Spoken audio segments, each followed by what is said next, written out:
श्रीराम जयराम गजरात पार पडला. श्री संस्थांमध्ये 132वा श्रीराम नवमी उत्सव.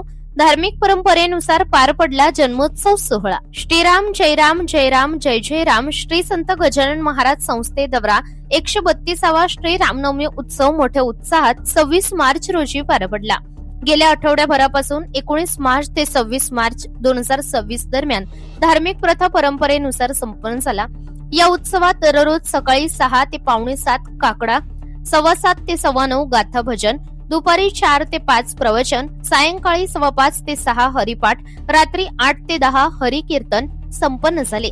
सप्ताहात श्री हरिभक्तपरायण श्रीराम बुवा पाटील उंटावत, श्री हरिभक्तपरायण लखन बुवा पाटील चिंचखेडा, श्री हरिभक्तपरायण गजानन बुवा काळे जुन्नर, श्री हरिभक्तपरायण ज्ञानेश्वर बुवा वराडे शैलूद, श्री हरिभक्तपरायण पांडुरंग बुवा आवारकर कांद्रडा, श्री हरिभक्तपरायण ज्ञानेश्वर बुवा काकडे हावरगाव, श्री हरिभक्तपरायण भागीरथ बुवा काळे सिन्नर, श्री हरिभक्तपरायण पंडित बुवा क्षीरसागर श्री क्षेत्र आळंदी, श्री हरिभक्तपरायण समाधान बुवा शर्मा बीड यांचे श्रीराम जन्मोत्सवाचे कीर्तन संपन्न झाले.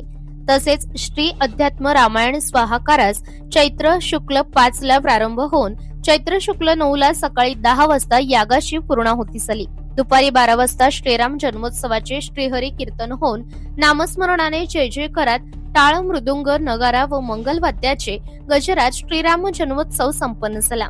यावर्षी श्रीरामनवमी उत्सवात श्रींच्या सेवेत 952 दिंड्यांनी सहभाग घेतला. यापैकी नियमांची पूर्तता केलेल्या एकूण 119 नवीन दिंड्यांना 10 टाळ, 1 वीणा, 1 मृदुंग, श्री ज्ञानेश्वरी, श्री तुकाराम गाथा, श्री एकनाथाची भागवत असे संत वाङ्मय आणि श्री माऊली पताका वितरित करण्यात आल्या. जुन्या दिंड्यांनी भजनी साहित्य दुरुस्तीकरिता नियमाप्रमाणे सानुग्रह अंशदान व इतर व्यवस्थेकरिता सहयोग देण्यात आला.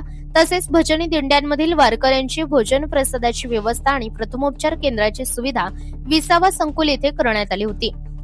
उत्सव काळात श्री शेगावसह श्री शाखा पंढरपूर, आळंदी, त्र्यंबकेश्वर, पंपा सरोवर, ओंकारेश्वर, गिरडा अशा सर्व शाखांवर श्रीरामनवमी उत्सव संपन्न होऊन 1,30,000 वर भक्तांना महाप्रसादाचे वितरण करण्यात आले.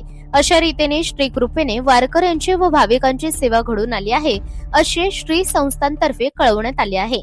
ब्युरो रिपोर्ट, सनसनी न्यूज, शेगाव.